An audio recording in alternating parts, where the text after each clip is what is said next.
Adding to the accoutrements for the sewing room and in honor of Black History Month, an ironing board is constructed. I begin the project by constructing an iron rest for the ironing board using basswood, a flat basswood stick, and a nut top tin.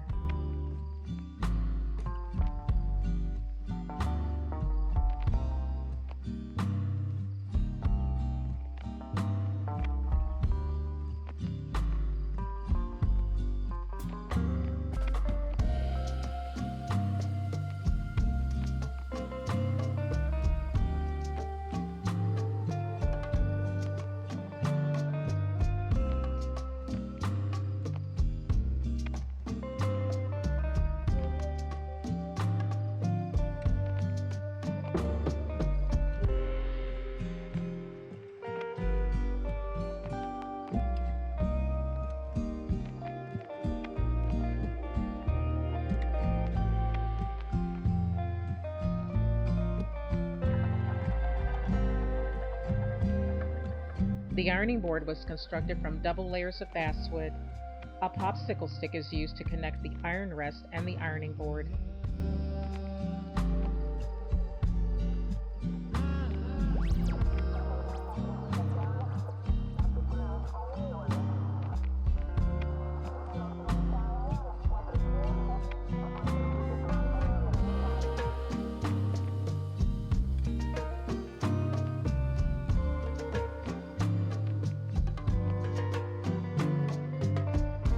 A small gap is left between the pieces for the back of an ironing board cover.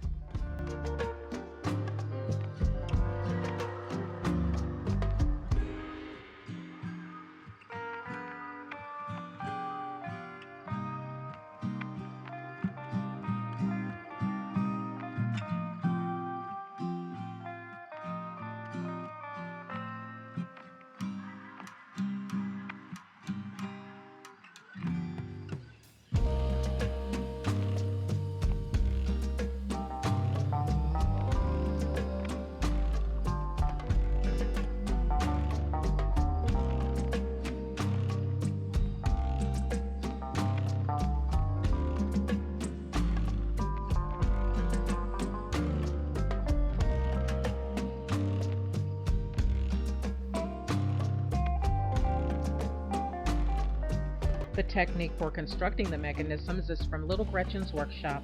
The strips are positioned sideways, then a dowel placed between them. The width of the mechanism is dependent upon the width of your ironing board. Next, the strips are lined up with a dowel and holes are drilled. This also makes it easy to know where to drill in the dowel. Since the hand drill I ordered had not arrived, I used a spare seam ripper and sewing pin to do it. The process took some time, but with the magic of editing, it was done in minutes.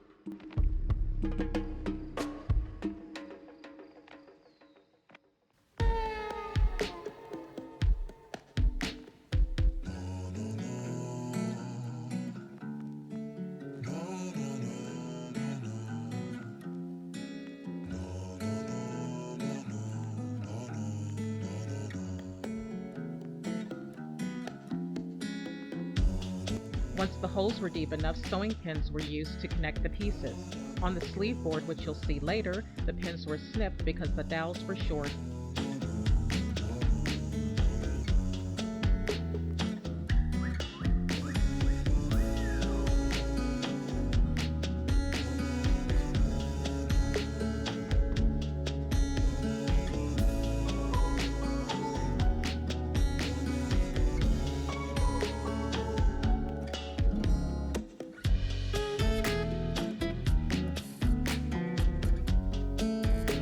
Now the second strip.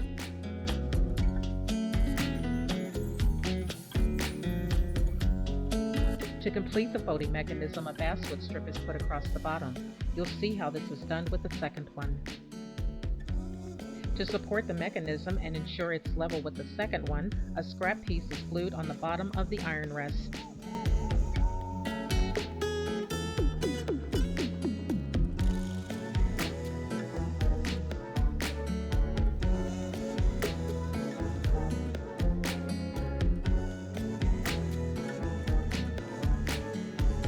Once the piece is dry, the mechanism will be glued on top.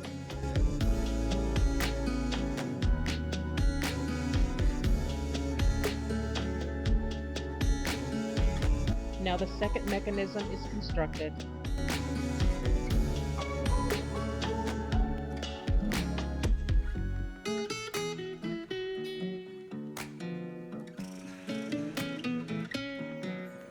The center section is marked, cut, then glued between the strips.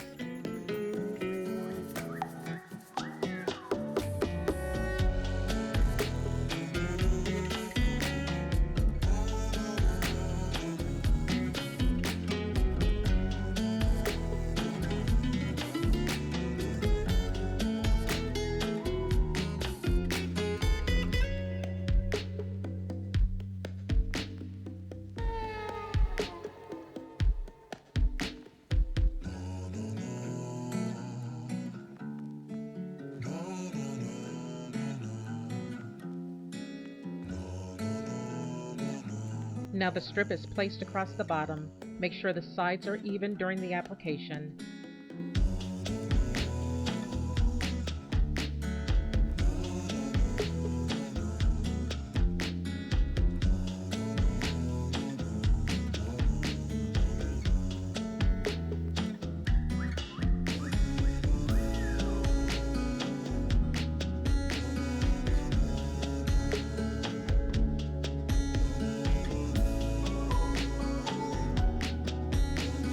The mechanism is glued into place.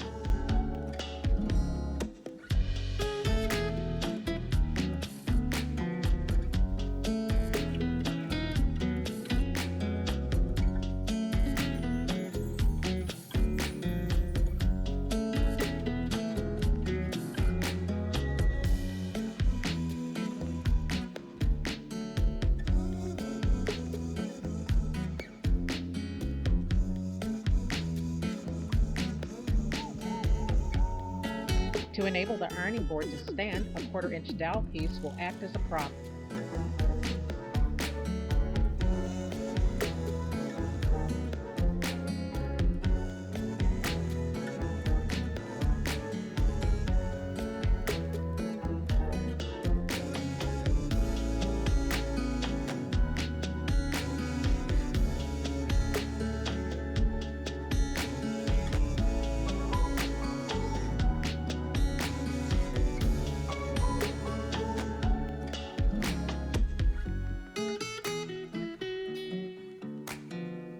Before the mechanisms are connected, the second one is placed underneath the prop, then taped down.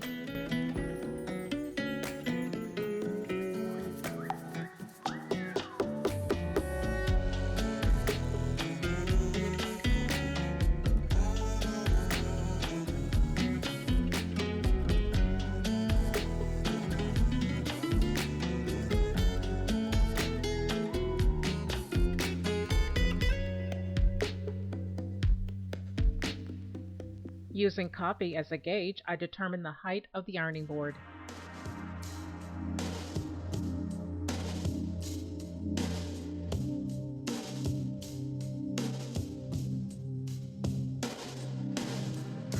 Next, a hole is drilled in the connection point of the mechanisms for a sewing pin. This part is tedious because the pieces need to line up to prevent lopsidedness of the ironing board. Also, make sure to take your time drilling to prevent splitting the wood.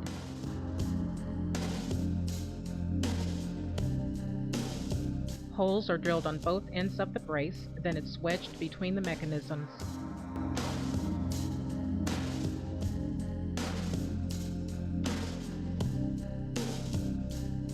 The brace is lined up, then a sewing pin is inserted. The process is repeated on the other side.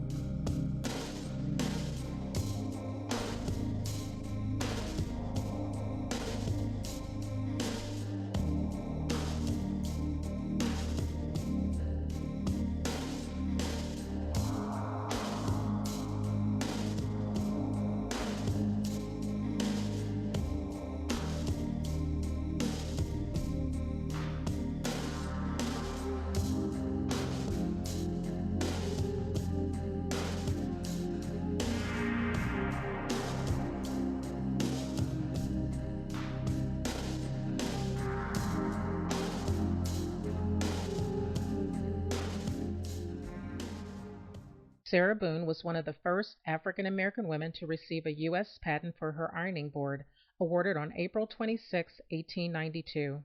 Working as a dressmaker in New Haven, Connecticut, she noticed the difficulty in ironing women's garments.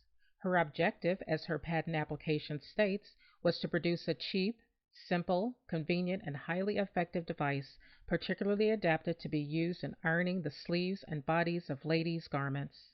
Clothing of the time was commonly ironed on a wooden plank resting atop two chairs, a method that was fine for a wide skirt but ill-suited for the contours of tight-fitted areas like sleeves and corsets. Boone's solution was a narrow, curved board which could be slipped into a sleeve and would allow a garment to be shifted without wrinkling. It was also reversible, making it easy to iron both sides of the sleeve, padded to eliminate the impressions produced by the board, and collapsible for easy storage.